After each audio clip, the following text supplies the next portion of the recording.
of people who may be affected by the crisis. So here we are. We did what we said we were going to do.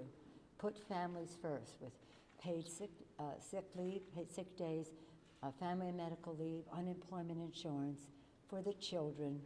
Maybe over 20 million children get their meals at school. They have food insecurity, and this bill addresses that, as well as food for our seniors and others who depend on that, and again, filling food banks as well. And we want an important court decision on all of that today. And then other issues that relate to three things: testing, testing, and testing. This is so important. And again, between the appropriations bill and this legislation, we should see, we've legislated, we should see the executive branch execute this legislation. So we're really very proud of that work. We could have passed our bill yesterday, just our own bill, which was a great bill, and is still a great bill, because that's what we're passing today. But we thought it would be important to show the American people, to assure the American people that we are willing and able to work together to get a job done for them. So we thank our Republicans, those who will be supporting the bill. We appreciate the President joining us with his tweet, but we are very excited about the prospect. And for the input in all of that, what we did last week and in this bill and the rest, our freshman class was very instrumental. They brought from home the suggestions about how to meet the needs of people. And you're going to hear from them directly this evening, but some of them are with us. All of them of our freshmen were a valuable resource. I wish Chuck Schumer could be here, because he's the one who started with $8.5 billion and again was so much a part of the ingredients in this legislation. But I'm awfully glad that our distinguished Democratic leader, Steny Hoyer, is, and he worked very hard on all of this. I yield to him. Well, thank you very much, Madam Speaker. Nobody worked harder than the Speaker. The Speaker, as all of you know, because you've been in the hallways walking around and what's happening this second, and I've been on the phone with the Speaker a lot of times. We haven't counted. But she and Secretary Mnuchin obviously have worked very, very hard to come to this agreement. Last week, we passed legislation to deal with the immediate health challenges caused by the coronavirus. We passed legislation for research, for mitigation of illness, for many things that were the direct result of the illness itself or the virus itself. Tonight, we're going to be passing legislation which deals with the related economic consequences to people in a very real way, to their employment, to their ability to support themselves and pay their bills, care for their children. In Maryland, as you know, the schools are going to be shut down. The governor took that action, again, to help distance people. Here we are aggregated together, violating the rule, I suppose. But having said that, it was appropriate that we dealt with both sides of the challenge that confronts us. And very frankly, there's going to be a third challenge. And that third challenge is to the overwhelming economic consequences to our enterprises and our economy. So we're not through. But I want to join the Speaker in saying that the reason we have been able to do both of these as robustly and effectively as we is because of the new members of the Congress of the United States on our side of the aisle. But for them, we would not be in the majority. But for them, we would not be able to address these issues with the confidence that we could pass them. Frankly, if we couldn't have passed, as the Speaker said, a good bill, perhaps we wouldn't have been able to get this bill. And this bill is a good bill. It's not as good as we thought it could be, but legislation is a give and take. And so I want to thank our new members of Congress, not just for being here, not for just putting us in the majority, but as you have seen time after time after time, focusing on the people and showing the courage of their convictions to step up and take hard votes. And now I want to yield to my dear friend from Las Vegas. And she's from Nevada, but they say they're from Las Vegas, and who's done such a wonderful job, Susie Lee of Nevada. On one of the committees of jurisdiction, education, and legal. Thank you, Speaker, and thank you, Majority Leader Hoyer. Listen, we are in a state of emergency in this country, which we have been in for quite a while. And the fact that we have not had testing readily available to American public means that we're calling on everyone in this country to stand up and not only protect yourself in your community, but protect others. Most importantly, the most vulnerable people in our community. And what this bill does is stands up for those people who are willing to stand up for others. And that's why it's so important. I come from Las Vegas, which is a community that is already feeling the impacts of coronavirus with cancellations, with travel restrictions. And we are calling on workers to either stay home voluntarily because they're sick, or eventually, unfortunately, it may be the result of lost business and they'll either be laid off or furloughed. And when they're staying home, we have to take care of their families and make sure that they have access. First of all, we have to make sure that everyone has access to free testing.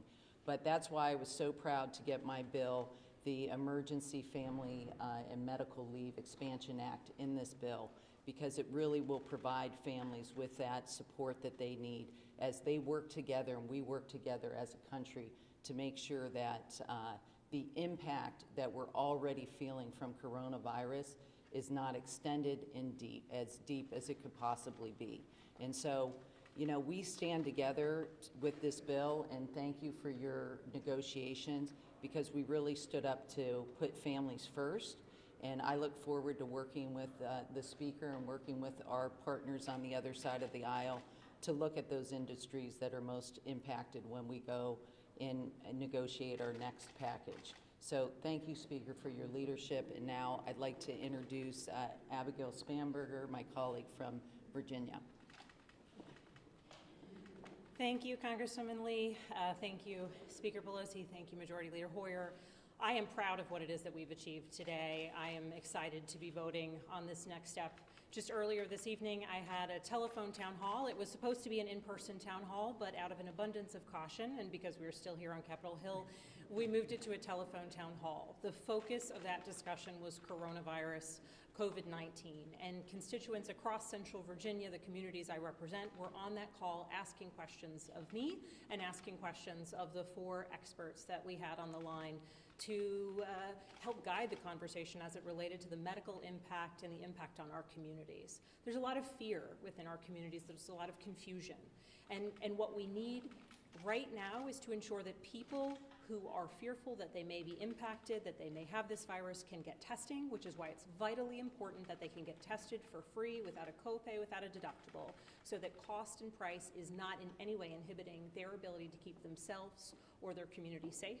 And for those who are impacted, who fear they may be ill, they need to be able to step away from the community to keep themselves safe, to tend to their own health, but as importantly, to ensure that they are not contributing to the spread of this virus. And so the emergency sick leave for members of our community is so vitally important. And across Central Virginia and across this country, there are children who are going to be impacted by the closure of our schools.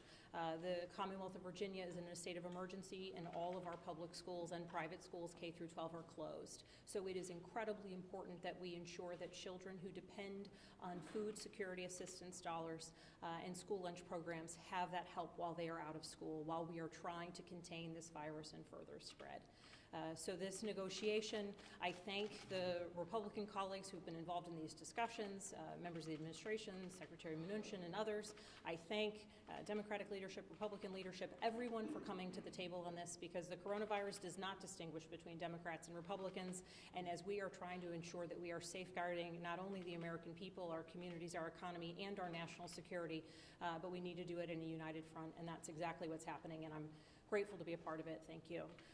I'd like to introduce my colleague from California, Congressman Gil Cisneros. Good evening, everyone. I've been talking to my school board members. Schools are starting to close in my district as well. And they're worried about, when these schools are closed, so many of these children, one of my school districts has 70% of their students on free and reduced lunch. They're worried about how they're going to be able to feed them. This bill is going to allow us to be able to continue to do that. I've been talking with parents. With the schools being closed now, they're going to have to take time off of work so they can be there with their families. This bill with the paid family leave is going to allow them to do that, so they can continue to make sure that they're able to support their families. The testing is so important right now that we get this done, and this bill is going to allow everybody to get a free test. Our vulnerable populations, whether they be children, senior citizens, our aging veteran population. This testing is really going to enable us to kind of go out there and make sure that we know who's out there and who may test positive. So this is a good bill that's really there to support the American people. I'm very proud to be a part of this. I want to thank the speaker and the leader, as well as my colleagues in the House and the administration for coming together to get this deal done. It really is going to be a great benefit for the people, and it's something that we need to keep working towards to make sure that we're doing more. So now I'd like to introduce my colleague from Texas, Lizzie Fletcher. Thank you. Thank you, Gil, and thank you so much, Madam Speaker, and thank you, Majority Leader Hoyer, for your work on this bill. It is so critically important. I have been, like my colleagues, on the phone with folks back home in my district in Houston. We are facing an unprecedented challenge, and what I think is so important about the bill that we see today is that building on the $8.3 billion that were allocated for immediate response last week, this is really a forward-looking bill. We have been talking to the experts and listening to people about what is to come. The data and the scientists are telling us what we need to expect, and this bill anticipates the needs that we will have and meets them. My colleagues have talked about things that are critically important, food security for our children as well as our seniors. It's very important that we continue the SNAP benefits, that we continue the programs that so many people in our community rely on, the extension of family leave and paid family leave, emergency medical leave. These things are critical as we look ahead, and people in my home are asking, what am I going to do if I can't go to work and my children are home from school? These questions we are helping to provide solutions to now, and that is important. It's what's on every American's mind. And I think it's important in this moment to note that this is a bipartisan effort, and I think it's so important that we did wait till today and get a bipartisan agreement, because that is what our constituents want to see and need to know, that we are all working together, that we are all in this together. We know that we are all going to be asked collectively and individually to change our lives for an uncertain period of time, and we don't know what that's going to look like. But what we do know is that we are all Americans, and we are all in this together, and we are going to work together, and the Congress of the United States is going to make sure that we put American families first. So I thank you so much for your leadership, and I thank you very much for including me. Thank you very much. I want to thank Congresswoman Susie Lee, Congressman Gil Cisneros, Congresswoman Abigail Spanberger, Congresswoman Lizzie Fletcher for their leadership in this effort that we have. Just let me say, today, since this morning really, we learned of the 42nd death from the virus in our country. We have to deal with this prayerfully and sadly, but forcefully, and that was really what was part of our incentive to make sure that we could assure the public that we were willing to work in a bipartisan way, even though we could have gone much sooner, much faster, to reassure them about the policy that we were advocating, but we wanted to be the law of the land. Any questions? Yes, Madam Speaker, what was the final hurdle that you had to clear to get the president to sign off on this and express his full support for the bill?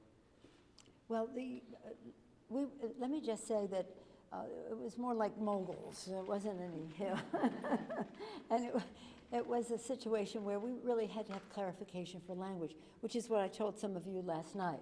We were very close to an agreement, but we're exchanging paper, and that exchange of paper is what took long in terms of, it's hard to pass law, especially when you're negotiating with the executive branch, because they have to pass it through different departments of government to sign off and the rest.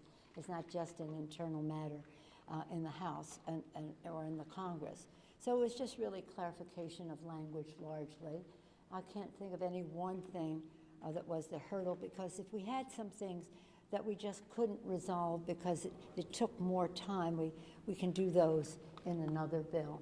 But we was really negotiating with the Secretary of Treasury, but I have to give high praise to Richie Neal, the chair of the Ways and Means Committee, Nita Lowy, the Appropriations Committee, remarkable Bobby Scott, chair of the Education and Labor Committee, Colin Peterson, the Ag Committee, the food issues, Rosa DeLauro, who worked with him on all of that as an appropriator, our chair of our Rules Committee, Jim McGovern. They were up until way late last night, early this morning, and now we come to the floor without a rule because we're doing under suspension.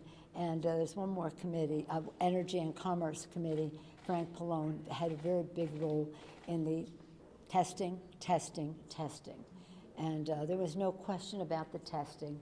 There were some challenges about language, but that's what took so long. Madam Speaker, what's something in this bill that is not there that you think should have been there that you have to pick up next time? Well, it isn't that it should have been there. That we have legislation that I think will be a first order of business when we go to the next time. But again, it was all these other things we have lived with for a long time. There was one provision that the President Obama put forth, an OSHA regulation to protect workers in sort of infectious disease kind of atmospheres. But then also, and that was a rule, it wasn't employed by the Trump administration, but nonetheless, we thought we'll resurrect that. But we needed to add other people because firefighters and first responders were now being injected into those kinds of circumstances. It was a bigger, shall we say, rule than we started with, and we thought, let's just do it right, work with our friends in labor, work with our friends in the health community, work with in a bipartisan way. And I'm proud of the work that we've done. We've taken it down the road, and we'll have it in the next bill. You spoke with Stephen Mnuchin more than 20 times or so in the last day or so. Did you speak to the president at all through the course of the negotiations? No. Why not? Why not? Yeah. He's the one who signs this into law. Well, there was no need for that. We had our bill, which is basically intact what we are passing we would like to have had the OSHA rule. And there's some things that they wanted that we have to put off until the next time because they came in late, you know.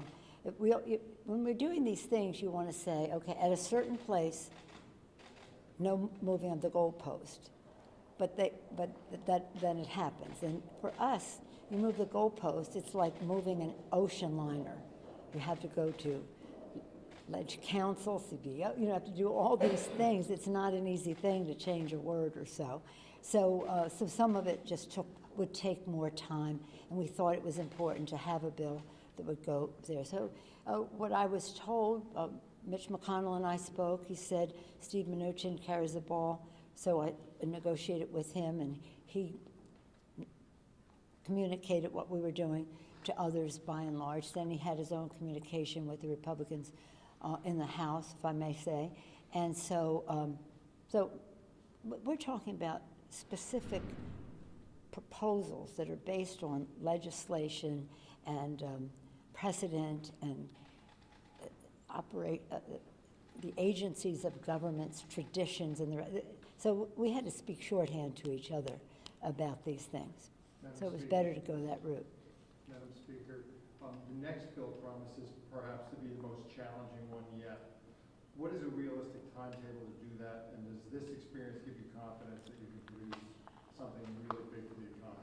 Well, it was really important for us to have a bill right now because the challenge is there. It was really important for us to say, no longer can we be in denial about the numbers and what is happening in our country. We had to get this testing bill passed. We did the resources last time, and now the ability to test. And so that was absolutely urgent, and therefore, unfortunately, our members are here to all hours each night anticipating what we may do. So when we do the next bill, it's going to be more in terms of the regular order, right? And the regular order, the committees will take their time to take us to this point, which they did, but then the negotiation can take longer because it is about the language.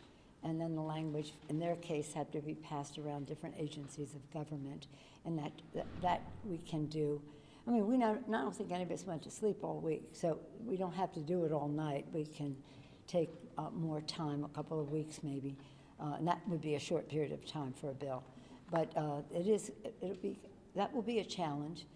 because what we wanted to do is to say, we understand in the hospitality industry and the energy cycle industry, the airline industry, and those of that there are big losses. But we put families first, because who loses are the people who lose their jobs, or so many people are at the entry level in all of those fields, to name a few fields, but others too, the whole entertainment industry, which is part of the hospitality industry.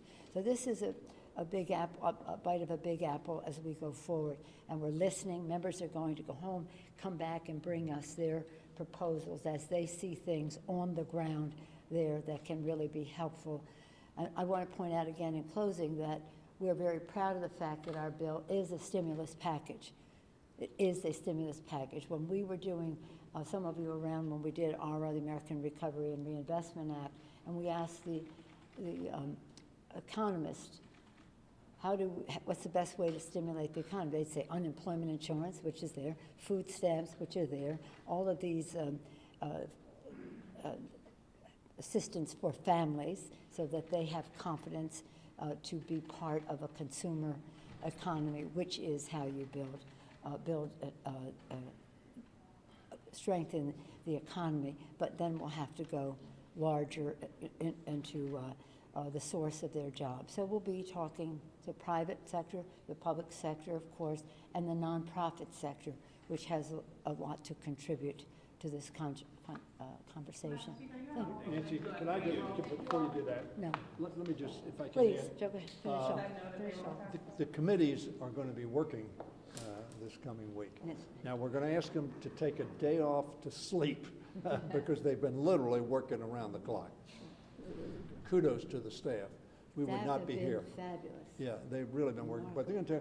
But next week, we know that there's going to be a necessity, as we did in '09, to make sure the economy is supported, and they're going to be working on that. We're going to be discussing it. We're going to be discussing it with leaders of the economy, leaders of business. Leaders in the labor movement. Yep. I've already been having conversations with them about how we. So we'll be working on it this coming week, but we're going to follow and do a good bill, a bill that will work. Now Cindy has to go ring the bell so we can go to the floor. So what time? What time are votes? Check to make sure we have the papers. What time are votes? When's the debate? Well, right now, I'm going to make sure that we do have the papers, because they've been writing. Okay. And then how long debate? How long will debate be? It's going to be a suspension bill, so it'll be 2020, 40.